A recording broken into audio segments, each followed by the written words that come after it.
Bienvenue sur Leadershift, le podcast qui fait bouger votre leadership. Bonjour, c'est Vincent, bienvenue dans ce nouvel épisode de Leadershift. Cette semaine, nous parlons d'assertivité.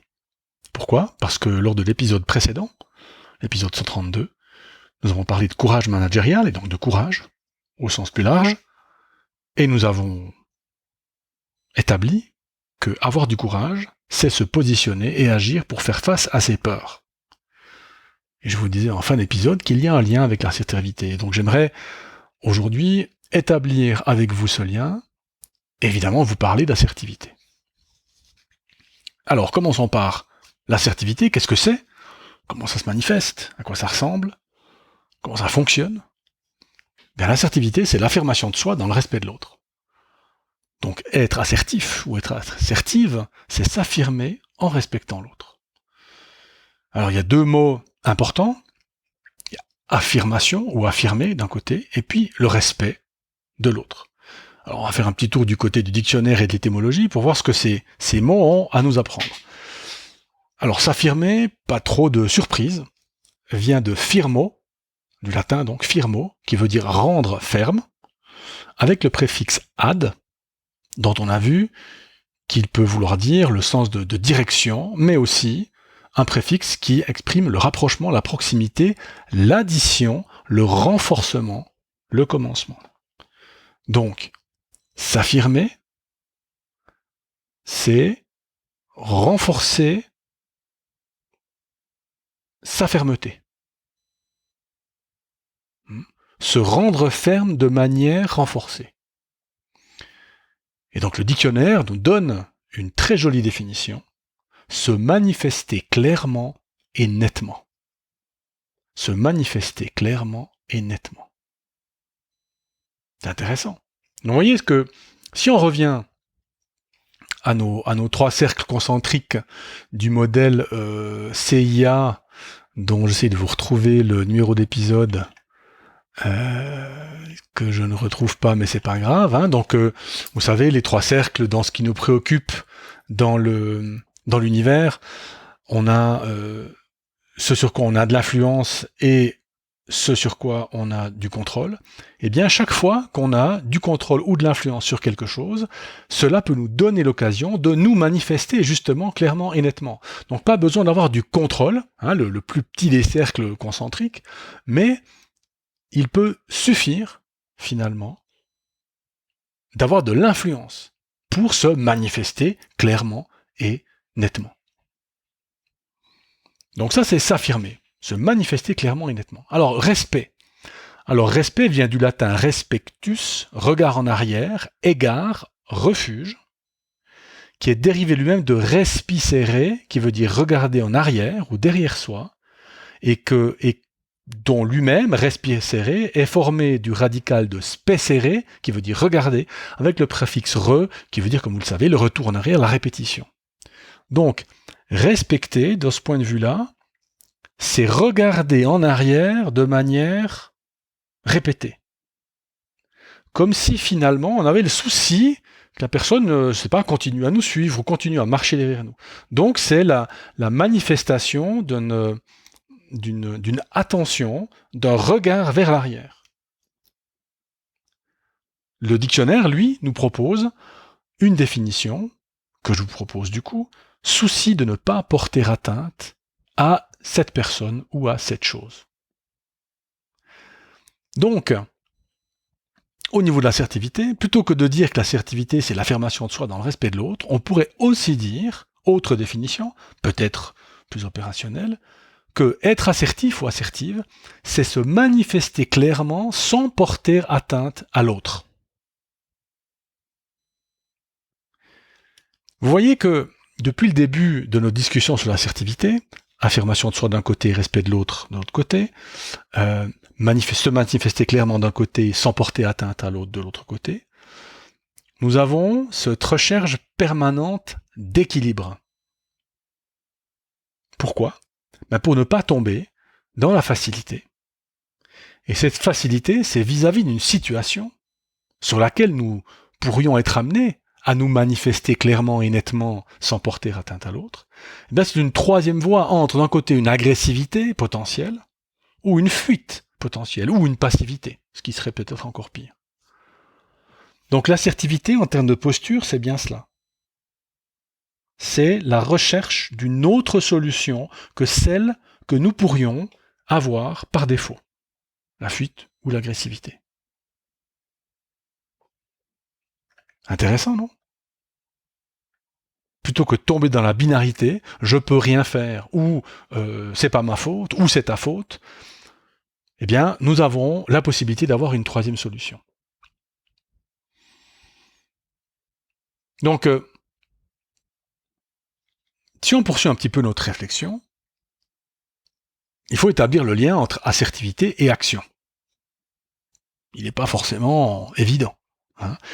Être assertif, c'est se manifester clairement sans porter atteinte à l'autre. On a déjà ici un petit indice, puisque se manifester clairement, souvent, ça va vouloir dire agir, être actif. Une autre explication vient du fait qu'il faut différencier estime de soi, confiance en soi et assertivité. Alors pourquoi est-ce que c'est lié? Parce que l'estime de soi, elle est liée à la valeur que j'ai à mes yeux et aux yeux des autres. Donc la phrase symbolique, ce serait « je suis quelqu'un de bien ». Vous voyez que là, il n'y a pas d'action. La confiance en soi, c'est pas encore l'action, c'est le potentiel.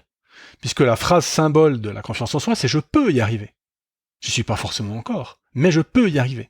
Il y a cette projection dans le futur. Alors que l'assertivité, qui est le dernier étage, si on veut bien, si on construit une pyramide en 3 étages, alors c'est pas vraiment une pyramide, on n'est pas chez Maslow, qui a jamais fait de pyramide, d'ailleurs vous le savez maintenant, mais on pourrait dire, l'assertivité c'est j'agis pour y arriver. J'agis pour amener ce que je dois amener grâce à mon estime de moi et à ma confiance en moi. Donc l'assertivité et l'action sont très intimement liés. Bon. Mais le courage alors? Parce qu'on a dit que l'assertivité, ce serait aussi finalement un signe d'agir avec courage et donc lié avec le courage managérial. Bien là, je vais vous proposer 6 attitudes de la personne assertive. Alors ces 6 attitudes, c'est une compilation personnelle au cours de mes différentes lectures, donc il n'y a pas de modèle quelconque, mais ce sont, disons, des caractéristiques observées. Et il y en a 6 qu'on peut regrouper sous l'acronyme PREACT, P-R-E-A-C-T. Alors je vous donne les 6, puis ensuite on les regarde les 6 dans le détail. 6 attitudes de la personne assertive. Positiver, respecter, expliciter, agir, communiquer, transacter. Le verbe transacter n'existe pas en français, mais c'est pas grave. Je fais un néologisme, vous verrez pourquoi. Premier verbe, positiver. La phrase symbole, c'est « je sais que je trouverai une solution ». Quand je suis assertif, je suis focalisé solution, orienté solution. Je sais que je trouverai une solution. Qui va d'ailleurs se changer en « je sais que je passerai au travers de cette épreuve ou de cette difficulté ». Positiver, je sais que je passerai au travers. Et ça m'a fait penser, pour ceux qui l'avaient vu, le film ou lu, le livre, Dune, la litanie contre la peur. On l'a déjà lu dans ce podcast, mais je fais un plaisir de vous la relire. Je ne connaîtrai pas la peur, car la peur tue l'esprit. La peur est la petite mort qui conduit à l'oblitération totale. J'affronterai ma peur. Je lui permettrai de passer sur moi, au travers de moi. Et lorsqu'elle sera passée, je tournerai mon œil intérieur sur son chemin, et là où elle sera passée, il n'y aura plus rien. Rien que moi. Vous voyez comme dans cette litanie contre la peur, on retrouve la définition du courage. J'affronterai ma peur. Donc, finalement, on pourrait appeler cette litanie contre la peur une ode au courage. J'affronterai ma peur, c'est notre définition du courage. Donc, on voit que l'attitude positivée est intimement liée au courage. Deuxième verbe, R, respecter. Eh bien, respecter dans la compréhension de « je ne juge pas l'autre ». Parce que vous voyez que dans une situation dans laquelle je vais être assertif ou assertive, eh bien, il y aura une difficulté, quelque chose à exprimer, quelque chose qui ne fonctionne pas comme prévu ou comme voulu, eh bien, il y aura la tendance peut-être d'accuser les autres, l'environnement, mais surtout celui qu'on a en face de soi. Vous savez, c'est l'erreur fondamentale d'attribution qui fait qu'on va attribuer une problématique plutôt à une personne qu'à son environnement, alors que quand c'est pour nous, on aura tendance à l'attribuer à l'environnement plutôt qu'à nous-mêmes. Donc, respecter dans la dimension « je ne juge pas l'autre ». Je reste neutre vis-à-vis de l'autre. Troisième verbe, comme expliciter.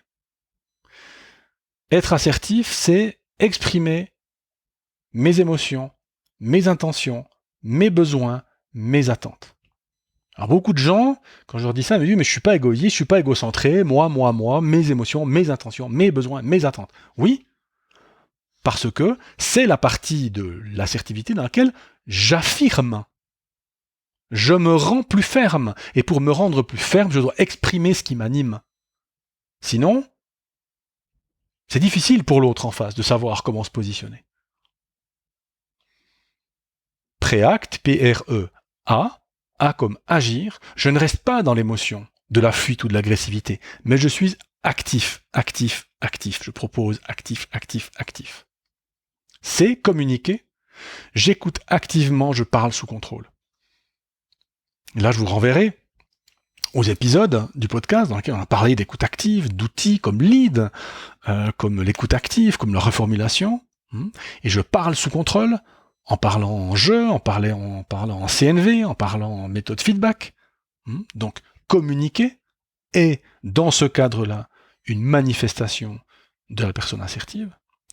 Et enfin, T, préacte, T comme transacter. Alors pourquoi transacter ? Eh bien, ça c'est l'attitude de je suis toujours prêt à discuter, à négocier, à construire, à marchander, à proposer. Je suis toujours prêt à trouver une solution. Donc 6 attitudes de la personne assertive: positiver, respecter, expliciter, agir, communiquer, transacter. Alors pourquoi est-ce que l'assertivité et le courage sont liés ? Bien parce que positiver demande du courage, parce que j'affronte mes peurs. C'est, je dirais, la manifestation la plus claire du lien entre l'assertivité et le courage. Respecter demande du courage, parce que je jugule mes émotions. Et ça demande du courage de le faire. C'est pas simple. Expliciter demande du courage, parce que je m'expose. Je parle de moi, de mes besoins, de mes peurs, de mes émotions. C'est pas évident, ça demande du courage. Agir demande du courage, parce que je prends un risque. J'agis plutôt que de rester dans la passivité ou le commentaire. En anglais, on dit Monday morning quarterbacks. On est les entraîneurs du lundi matin au foot. Oh oui, il aurait dû jouer ça. Ben oui, évidemment. Oui, agir, non. Agir, c'est je prends un risque, donc j'entraîne moi-même une équipe de jeunes, et puis après, j'essaye de faire ma propre autocritique. Communiquer demande du courage, parce que je m'impose un self-control par rapport à mon envie, peut-être, de trop parler, ou mon envie de pas assez parler, ou mon envie de pas assez écouter, ou mon envie de trop écouter. Et enfin, transacter demande du courage parce que je continue à proposer, malgré tout, malgré les résistances, je continue à être positif, à proposer des solutions. Je ne me laisse pas imposer une attitude, une émotion. Je m'affirme avec fermeté.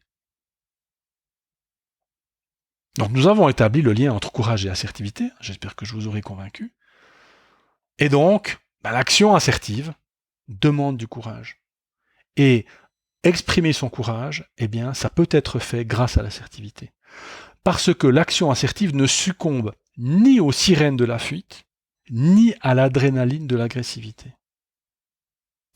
L'action assertive, d'ailleurs, demande du courage parce qu'elle va souvent nous amener à établir, à affirmer notre point de vue. Et d'ailleurs, ce point de vue, il sera relativement peu populaire, voire pas reconnu. Pourquoi ? Parce que s'il était reconnu ou populaire, nous n'aurions pas, nous, besoin d'être assertifs ou assertives. 2 exemples ce matin, j'étais avec 2 groupes de formation dans lesquels on a parlé de courage managérial et d'assertivité, et les cas qui sont amenés sont toujours les mêmes. Il y a quelque chose de pas juste qui se passe. Il y a quelque chose de pas correct qui se passe. Et qui va prendre la parole? Pas pour vitupérer, pas pour accuser. On n'est pas dans le réquisitoire. On est dans l'expression juste de ma perception de la réalité et de ma proposition d'action derrière. Donc l'action assertive demande du courage parce que y a un risque pour que ce que vous deviez dire ne soit pas facile à dire. Voilà. C'est la fin de cet épisode. J'espère qu'il vous a plu. S'il vous a plu, n'oubliez pas, j'ai regardé les petits commentaires sur Spotify, sur iTunes. Alors continuez, mettez un commentaire sur iTunes, mettez un petit star rating, comme on dit, une évaluation à 1, 2, 3, 4 ou 5 étoiles sur Spotify. Ça fera connaître le podcast et nous serons de plus en plus à partager ces moments chaque semaine. À la semaine prochaine. Ciao.